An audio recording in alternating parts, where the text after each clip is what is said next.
우리가 지금 2년째 성경 구절 쓰기와 기도 쓰기를 계속 이렇게 쓰고 있습니다. 다 쓰고 계시죠? 저도 여러분들한테 연말에 다 제출을 해서 검사를 받겠습니다. 처음에 안 쓰려고 그랬더니 기도하는데 차 목사야, 너는 안 쓰고 성도들만 쓰게 하면 되겠냐? 그래서 저도 2년 동안 빠짐없이 다 지금까지 쓰고 있습니다. 이제 올해는 매일 기도를 썼지만 내년부터는 365일 감사, 그래서 매일 감사를 우리가 그렇게 쓰기로 그렇게 작정을 해서 달력을 구입할 때도 그렇게 감사 내용이 있는 것을 그렇게 구입을 했습니다. 우리가 하나님 앞에 구원받은 백성은 날마다 감사함으로 기적을 만들고 감사함으로 하나님의 축복을 우리가 받을 수 있기 때문에 늘 감사해야 되겠다 하는 것입니다. 오늘 본문 107편은 누가 언제 썼는지는 기록되지 않았지만 감사시로, 감사 찬양시로 그렇게 분류가 됩니다. 오늘 우리가 교동문도 어떻게 감회하다 보니까 본문하고 겹쳤네요. 교동문이 그렇게 우리가 시편 107편을 교독했습니다. 오늘 107편을 살펴보면서 우리가 속량받은 자로서 무엇에 감사해야 되는가 하는 것을 살펴보면서 은혜를 나누겠습니다. 오늘 본문 말씀은 이스라엘 백성들이 바벨론 포로로 생활하다가 해방되어서 예루살렘으로 돌아오게 하신 그 하나님께 감사하는 그러한 찬양의 내용입니다. 이스라엘 백성들이 바벨론 포로에서 해방된 것은 100% 하나님의 은혜였습니다. 그들의 공로는 전혀 없었어요. 그들은 그곳에서 노예로 살아가면서 자기 생활도 제대로 하지를 못하는 육신적인 삶을 한탄할 수밖에 없는 그런 처지였으나 하나님이 그들에게 해방을 주시고 자유를 주셨습니다. 이미 나라가 멸망했고 왕은 없고 선지자와 제사장도 다 지도자들도 다 잡혀갔기 때문에 70년 동안 그들은 바벨론에서 아무런 그런 능력도 없고 무력한 상태로 그렇게 지냈는데 하나님께서 기적적으로 어떻게 그 고레스 왕을 감동시켜 가지고 이스라엘 백성들을 다시금 예루살렘으로 돌아오게 하시고 또 그 성전을 짓고 성읍을 세우도록 그렇게 하신 것입니다. 그래서 이스라엘 백성들은 그것을 가지고 하나님께 찬양을 했다 하는 것이고 감사했다 하는 것입니다. 자기의 공로가 아니었기 때문에 할 수 있는 것은 오직 하나님께 감사하는 것, 찬양하는 것 외에는 그들이 할 수 있는 것은 없었습니다. 그래서 오늘 시편 기자는 이스라엘 백성들을 향하여 너희 속량받은 자들아 그렇게 부르면서 감사하라 그렇게 말씀하고 있습니다. 그러니까 속량받았다고 하는 것이죠. 그래서 2절 말씀에 보면 여호와의 속량을 받은 자들은 그렇게 이스라엘 백성들을 향해서 부르고 있습니다. 그러니까 속량을 받았다고 하는 뜻은 다른 사람의 빚을 대신 갚아주어서 자유인이 되었다 그런 뜻을 가지고 있습니다. 이스라엘 백성들은 많은 허물과 있고 죄가 있었음에도 불구하고 하나님께서 그들을 새로운 삶으로 그렇게 회복시켜 주신 것입니다. 마찬가지로 저와 여러분들이 우리가 지은 죄와 허물이 많이 있고 하나님 앞에 온전하게 그렇게 서지 못하는 경우도 많이 있지만 예수 그리스도의 십자가를 통해서 하나님의 뜻대로 살고 복을 누리도록 하나님의 자녀 되게 하셨기 때문에 우리가 하나님 앞에 할 수 있는 것은 감사뿐이다 라고 하는 것입니다. 하나님의 자녀로 100% 하나님의 은혜로 되었기 때문에 천국도 100% 은혜로 가는 것이고 믿음으로 그렇게 가는 것이기 때문에 하나님 앞에 감사하는 그러한 심령에 하나님은 축복하시고 그들을 인도하신다 하는 것입니다. 그래서 그러면 어떻게 하나님께 감사할 수 있느냐 하는 것을 살펴보겠습니다. 먼저 누구에게 감사해야 되느냐, 감사의 대상을 바르게 인식하고 있어야 된다 하는 것입니다. 오늘 말씀에 보면 여호와께 감사하라 그렇게 말씀하고 있습니다. 우리가 감사해야 될 대상은 바로 하나님, 여호와 하나님이십니다. 그 하나님은 어떤 분이시냐? 시인은 하나님의 성품에 대해서 세 가지로 오늘 본문에 말씀하고 있습니다. 첫 번째로는 하나님은 선하시며 그렇게 말씀하고 있어요. 그러니까 하나님 앞에 우리가 감사할 수밖에 없는 그러한 이유는 하나님은 우리를 향해서 항상 선하시다 하는 것입니다.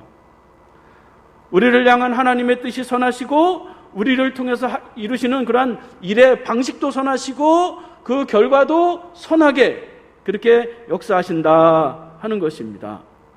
우리가 하나님의 선하심을 믿고 살아갈 때에 우리가 하나님께 감사할 수 있습니다.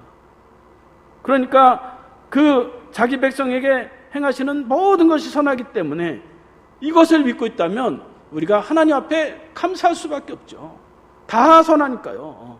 그래서 어떤 어려움과 어떤 힘든 일 가운데서도 하나님 앞에 감사할 수 있다 하는 것입니다. 두 번째로 하나님은 어떤 분이시냐? 하나님은 인자하신 분이시다 그렇게 말씀하고 있습니다. 그래서 여호와께 감사하라 그는 선하시며 그 인자하심이 그렇게 말씀하고 있어요. 하나님은 우리를 향해서 한없이 인자함을 가지고 계신다. 요걸 믿어야 감사가 나온단 말이죠.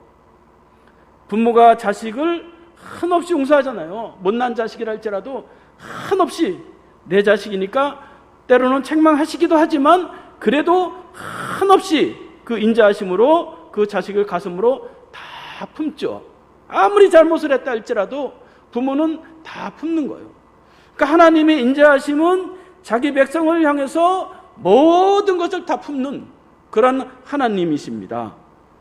그래서 우리를 향한 그 인자하심이 우리가 믿고 나아갈 때 그것이 바로 우리에게 감사할 수 있다.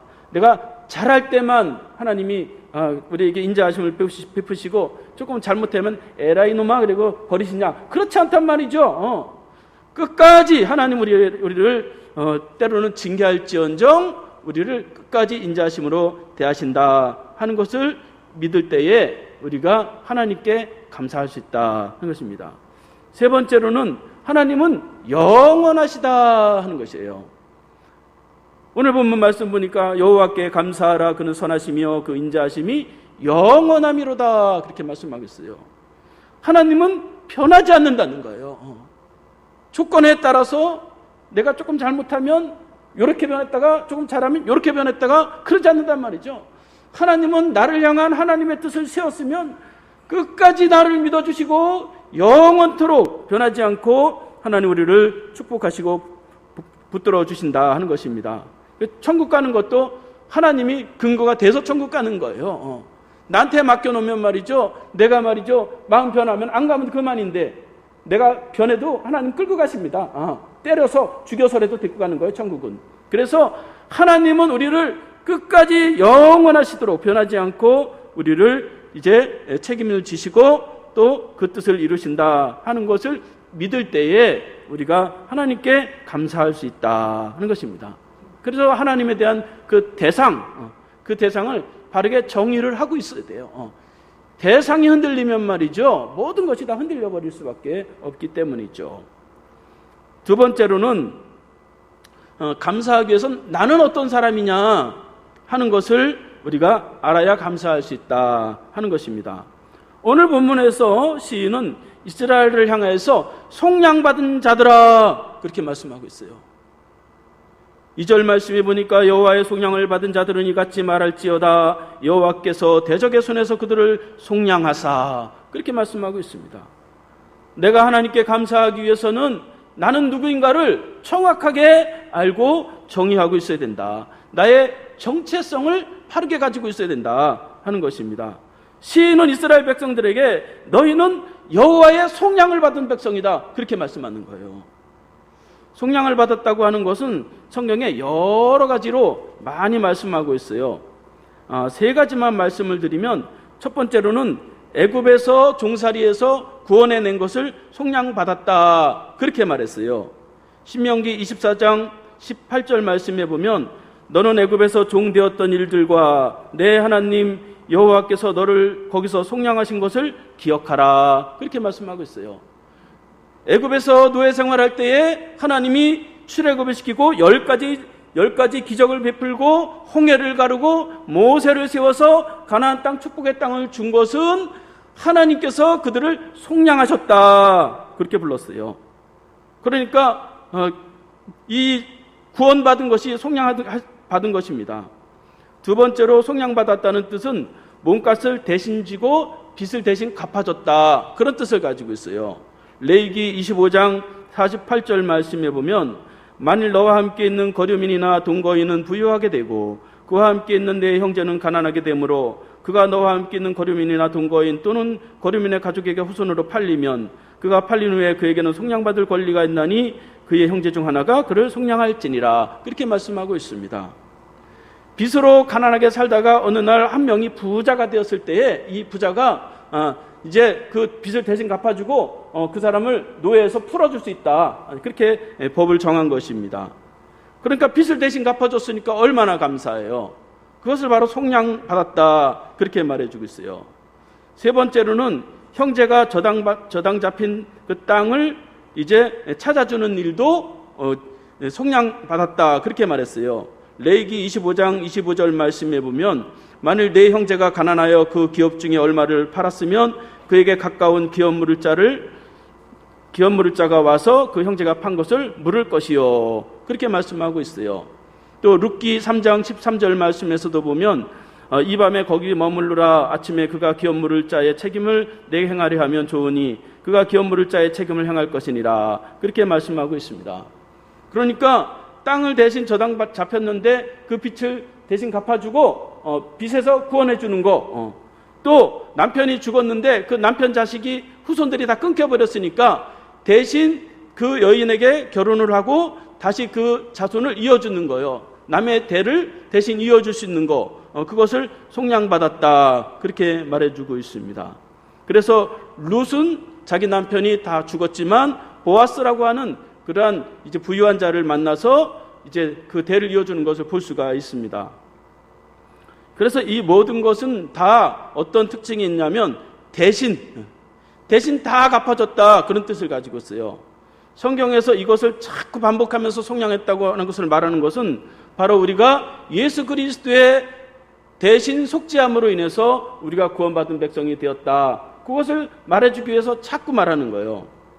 우리가 하나님 예수 그리스도의 십자가로 인해서 속죄함을 받아서 하나님의 자녀가 된 것입니다. 에베소서 1장 7절 말씀해 보니까 우리는 그리스도 안에서 그 은혜의 풍성함을 따라 그의 피로 말미암아 속량 곧 제사함을 받았느니라. 그렇게 말씀하고 있습니다. 예수의 십자가로 우리가 속량을 받았고 예수의 십자가로 제사함을 받은 거예요. 내 죄도 그렇게 받고 남의 죄도 그렇게 받은 거예요. 그러니까 얼마나 감사해요. 골로새서 1장 14절 말씀해 보니까 그 아들 안에서 우리가 속량 곧 제사함을 얻었도다. 그렇게 말씀하고 있어요. 그러니까 말이죠. 신앙생활은 예수 그리스도의 십자가로 인해서 그 은혜에 감사하는 거예요. 그 은혜에 감사하면 다 되는 것이에요.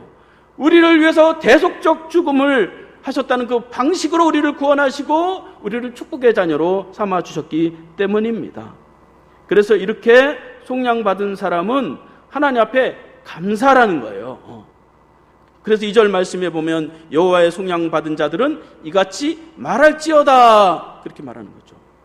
입으로 하나님을 감사하고 하나님께 찬양하는 그러한 삶을 살라. 그렇게 말씀하고 있습니다.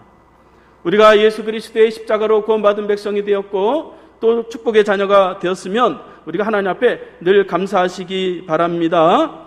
우리의 처지와 상관없이 하나님 앞에 감사하면 또 다른 사람이 나를 비방해도 나를 무시해도 또 때로는 고난이 있어도 힘든 일이 있어도 하나님 앞에 감사하면 그 모든 것이 다 협력해서 하나님의 뜻을 이루실 줄로 믿습니다.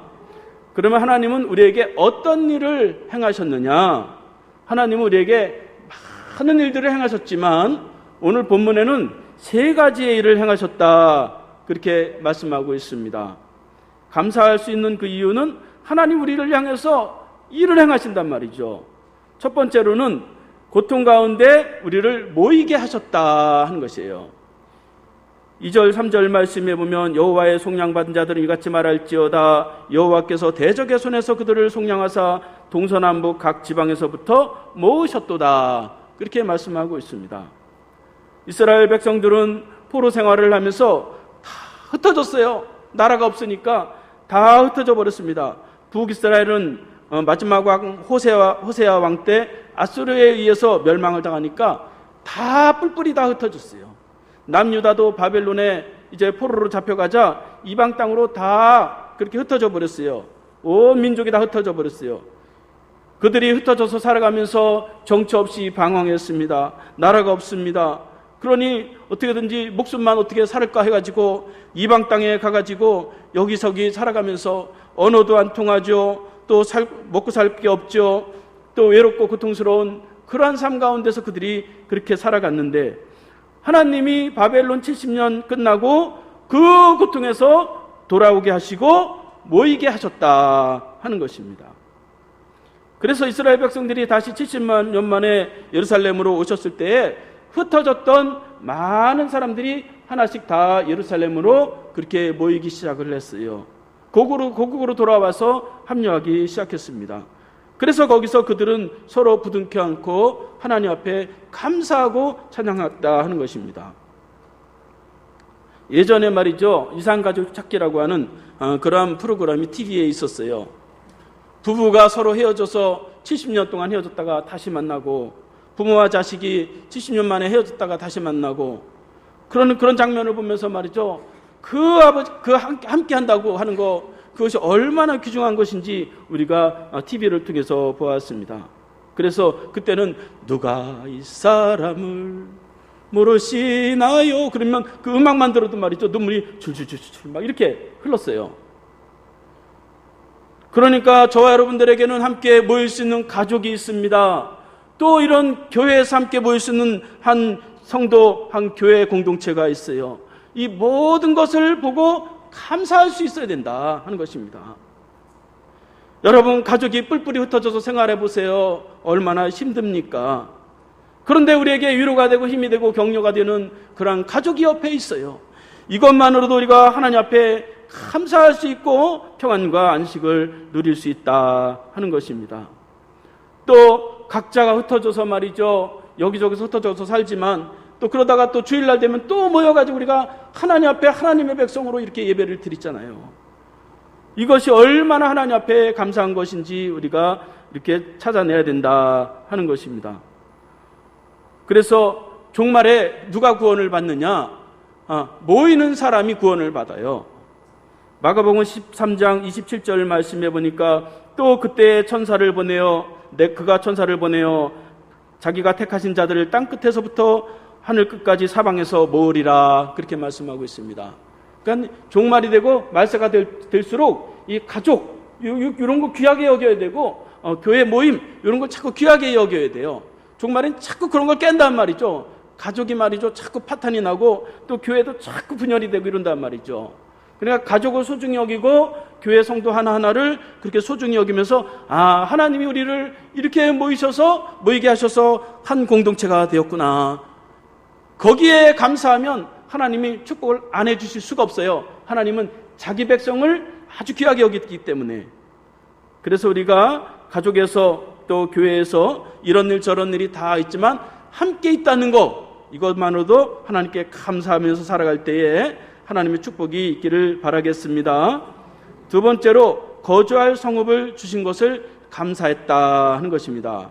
4절에서 7절 말씀에 보면 그들이 광야 사막길에서 방황하며 거주할 성읍을 찾지 못하고 줄이고 목이 말라 그들의 영혼이 그들 안에서 피곤하였도다. 이에 그들이 근심 중에 여호와께 부르짖음에 그들이 고통에서 건지시고 또 바른 길로 인도하사 거주할 성읍에 이르게 하셨도다. 그렇게 말씀하고 있습니다. 하나님 앞에 감사할 수 있는 것은 거주할 성읍을 주셨다 하는 것입니다. 이스라엘 백성들은 예루살렘을 빼앗기고 멸망당한 그 후에 그들은 거주할 데가 없었어요. 그래서 얼마나 그들이 고통스럽게 그렇게 살아갔습니까? 그런데 하나님이 바벨론에서 돌아올 때 거주할 성읍을 주셨어요. 예루살렘으로 돌아가라. 또 고레스 왕이 그냥 보낸 것이 아니라 나무를 주고 금과 은도 주고 그 왼손 나라 그 왕이 말이죠. 또 기술자도 그렇게 붙여서 그렇게 예루살렘으로 그렇게 보내주는 것을 볼 수가 있습니다. 그러니까 하나님은 모이는 것뿐 아니라 그 필요한 것들을 그 성읍을 세울 것을 다 주시는 것이에요. 그래서 예루살렘 이 성전을 세우는 것이 그들의 힘이 뭐가 있겠어요? 노예 생활했던 거예요. 그런데 하나님이 그 성전을 세울 수 있는 그러한 물질까지도 다 준 것을 볼 수가 있습니다. 그러니까 이방 땅에서 그들이 거주할 때는 자기 땅이 아니고 소유도 없었고 그저 하루하루 그렇게 살아가면서 대적의 손에서 고통스럽게 그렇게 살아갈 수밖에 없었습니다. 그래서 시인은 그것을 광야 생활에 비유를 하면서 너희가 목마르고 피곤한 그러한 삶을 살아갔고 그런데 하나님이 그 아름다운 예루살렘 땅을 주셨다 하는 것입니다. 그러니까 우리가 하나님 앞에 이렇게 거주할 성읍이 있다 하는 것이죠. 그 거주할 성읍이 어디입니까? 우리의 거주할 성읍은 물론 이 땅의 가정, 이 땅의 교회도 될 수 있지만 우리가 거주할 성읍은 새하늘과 새 땅, 하나님의 나라가 우리가 영원히 거주할 그러한 성읍입니다. 요즘 말이죠. 사람들이 살아가는 거 보면 이 땅에서 살아가는 것이 얼마나 힘이 듭니까? 돈 걱정해야 되죠. 자식 걱정해야 되죠. 노후 걱정해야 되죠. 빚 걱정. 그러면 한숨이 저절로 나옵니다. 그러니까 이 땅에서는 그 어디도 평안히 거주할 데가 없어요. 맘 놓고 안식할 곳이 없습니다. 완전한 곳이 아니니까 늘 고통스러운 삶을 살아갈 수밖에 없는데 우리에게 하나님은 영원한 하나님의 나라 새하늘과 새 땅을 약속으로 주시고 그것을 바라보면서 살아가도록 그렇게 하셨어요. 그래서 먼저 그의 나라와 그의 의를 구할 때에 이 땅의 모든 것을 채우시는 그런 하나님의 방식을 우리에게 알려주셨습니다. 이 땅에 살아가는 것은 고통과 눈물과 한숨이 저절로 나올 수밖에 없을지 모르지만 그러나 하나님이 주신 새하늘과 새 땅, 그 하나님의 성읍을 바라볼 때에 하나님이 우리의 삶을 변화시키고 현재의 삶을 변화시키십니다. 그럼 누구에게 그런 성읍을 주시느냐? 바른 길로 인도함을 받은 사람에게 주신다라고 하는 것입니다. 그래서 오늘 말씀에 보면 주린 영혼에게 그렇게 주시는 것이에요. 그 예루살렘 성읍으로 돌아올 때에 다 예루살렘을 그 성읍에 돌아온 것이 아니었어요. 때로는 바벨론에 그대로 그렇게 남아있는 사람들도 있었고 이방 땅에 그대로 남아있는 사람들도 있었어요. 그래서 예루살렘으로 돌아올 때에 누가 돌아왔냐? 자원에서 하나님을 섬기기로 한 사람들이 돌아왔어요. 더 바벨론에서 죽고 이방 땅에서 죽은 사람들이 사실은 예루살렘으로 돌아온 사람들보다 더 많이 있었죠. 느헤미야 11장 4절 말씀에 보면 예루살렘에 거주한 자는 유다 자손과 베냐민 자손 몇 명이라 그렇게 말씀하고 있습니다. 그래서 자원한 자가 예루살렘으로 돌아가겠다 그렇게 자원한 자가 들어갔어요. 그러니까 바른 길로 갔다고 하는 것은 내가 하나님이 인도하심 속에 예루살렘으로 들어가겠습니다. 그런 사람이 예루살렘으로 들어간 거예요. 그래서 그 수를 세어보았더니 유다 지파 중 베레스 자손이 468명, 베냐민 자손이 928명, 모두 1396명이 돌아왔어요. 그러니까 출신 성분을 따지지 않고 자원한 사람은 다 예루살렘으로 돌아올 수가 있었어요. 특별히 말이죠. 그 중에서 제일 많은 게 베레스 자손이 많이 있었는데 베레스 자손은 어떻게 보면 범죄한 자손의 후손이었어요. 창세기 38장에 보면 며느리 다말이 자기 시아버지를 속이고서 그렇게 창녀 노릇을 하면서 낳은 그런 자식이 베레스였어요. 그런데 그 범죄한 베레스 자식조차도 하나님이 예루살렘으로 돌아오게 하는데 가장은 아니지만 많은 사람들이 그렇게 돌아온 것을 볼 수가 있습니다. 그러니까 예수님은 어떻게 보면 예수님도 베레스 자손의 후손입니다. 그러니까 새하늘과 새 땅인 바른 길을 가는 사람들이 그 새하늘과 새 땅 그 성읍을 얻을 수가 있는데 그것은 오직 예수 그리스도의 십자가를 믿는 그 사람이 새하늘과 새 땅을 얻는 것이에요. 왜냐하면 예수님이 길이시기 때문에 요한복음 14장 6절 말씀에 보면 내가 곧 길이요 진리요 생명이니 나로 말미암지 않고는 여호와께로 올 자가 없느니라 그렇게 말씀하고 있습니다. 시편 25편 10절 말씀에 보면 여호와의 모든 길은 그 언약과 증거를 지키는 자의 인자와 진리로다 그렇게 말씀하고 있습니다. 새 하늘과 새 땅 그 하늘나라의 그 상업을 얻는 것은 오직 예수 그리스도를 믿는 그 믿음을 가지고 가는 것이다. 바른 길이 뭐냐? 바른 길은 예수 믿고 천국 가는 길이 바른 길이에요. 그래서 우리가 세상이 뭐 뒤집어지고 어쩌고 저쩌고 그래도 우리가 예수를 믿고 있으면 천국 가는 거예요. 뭐 전 재산 다 갖다 바치고 뭐 이단에 들어가서 자기가 직장도 그만두고 가정도 다 나오고 그렇게 자기 열심으로 가는 게 아니란 말이죠. 내가 예수 믿고 나는 천국 갈 수 있다. 그 믿음은 천국 가는 거예요. 믿음으로. 그래서 하나님 앞에 새하늘과 새 땅 그 성읍이 우리에게 주어진 여러분들은 천국의 주인공이다 하는 것입니다. 그러니까 우리가 하나님 앞에 감사할 수 있다 하는 것입니다. 새하늘과 새 땅을 가진 자이기 때문에 이것을 확신하고 믿고 그것을 바라볼 때에 하나님은 이 땅에서 우리의 필요한 것들을 다 채우십니다. 이렇게 영원한 성읍 새하늘과 새 땅을 바라보면서 늘 감사할 수 있기 바라겠습니다. 마지막으로는 영혼을 만족하게 하신 것을 감사했다 하는 것입니다. 8절 9절 말씀에 보면 여호와의 인자하심과 인생에게 행하신 기적으로 말미암아 그를 찬송할지로다.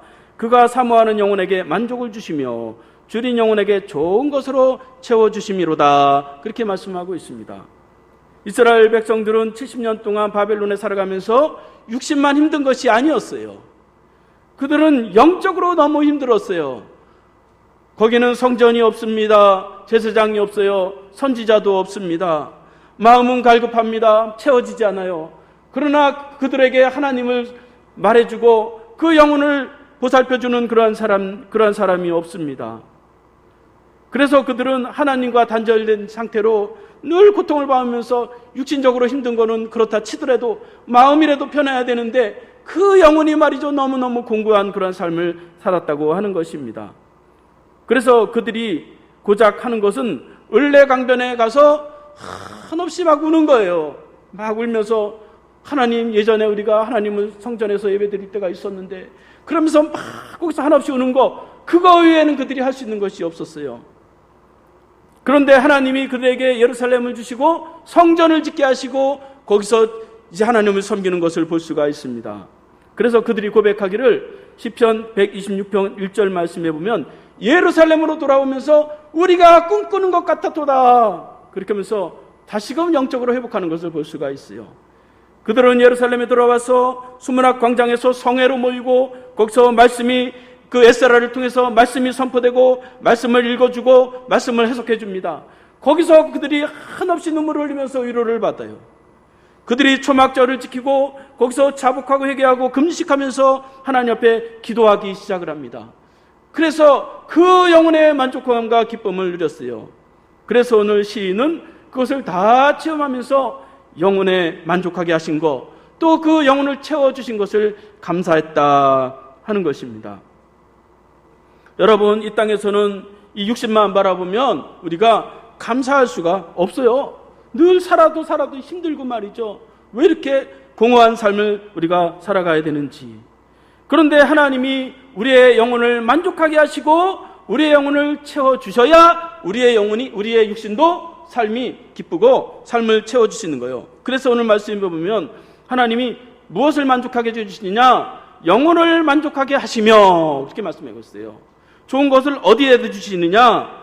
영혼에 채워주시는도다. 그렇게 말씀하고 있어요. 그러니까 말이죠, 영혼이 잘 되고 영적으로 충만해야 우리의 육신의 삶이 이제 체험을 받을 수 있다 하는 것입니다. 그 어떻게 채울 수 있느냐? 오늘 말씀해 보니까 줄인 마음을 가지고 있어라. 사모하는 마음을 가지고 있어라. 그렇게 말씀하고 있어요. 그래서 사모하는 영혼에게 줄인 영혼을 채워주신다. 그렇게 말씀하고 있어요. 채워주시든지 말든지 은혜를 주시든지 말든지 그러면 말이죠. 그냥 그렇게 신앙생활 하는 거예요. 하나님 앞에 이 야곱과 같이 하나님 나를 채워주세요.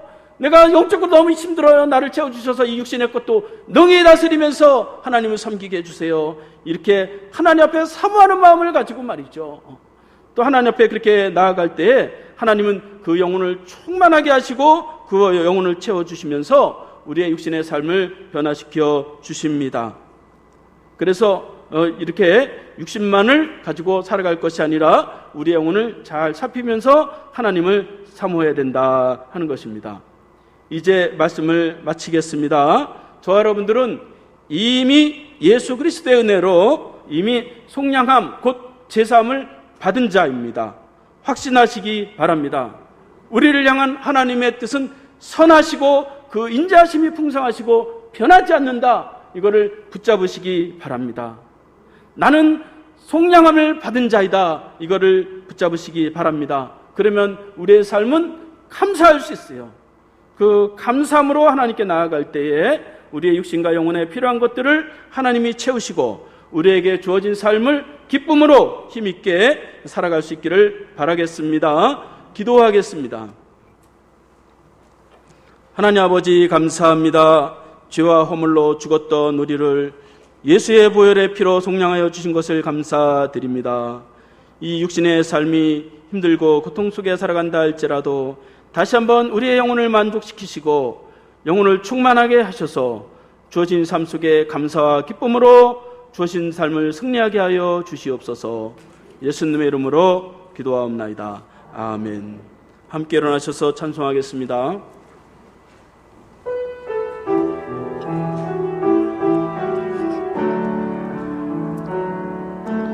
아침 안개 눈앞 가리듯 나의 약한 믿음 의심 쌓일 때 부드럽게 다가온 주의 음성 아무것도 염려하지 마라 빗줄기에 바위 패이듯 나의 작은 소망 사라져갈 때 고요하게 들리는 주의 음성 내가 너를 사랑하노라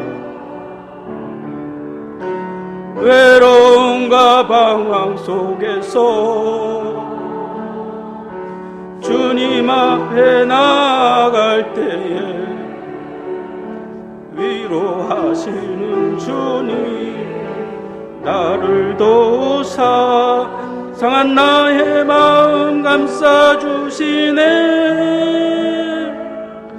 십자가의 보혈로써 주의 크신 사랑 알게 하셨네 주님께 감사하리라 언제나 주님께 감사해. 기도하겠습니다. 이제는 모든 인류를 죄와 허물에서 속량하기 위하여 십자가에서 죽으시고 부활하신 예수 그리스도의 은혜와 아들을 보내어 죄인을 위하여 대신 죽이심으로 모든 죄에서 의롭게 하시는 하나님 아버지의 사랑하심과 속량받은 기쁨과 감사가 넘치도록 마음의 감동과 감격을 주시는 성령님의 은혜가 비록 이 땅의 고통의 삶을 힘들게 살아가고 있으나 속량받은 것을 확신하며 감사하기로 작정하는 심령들 머리머리 위에 지금부터 영원까지 함께 하시기를 간절히 축원하옵나이다. 아멘.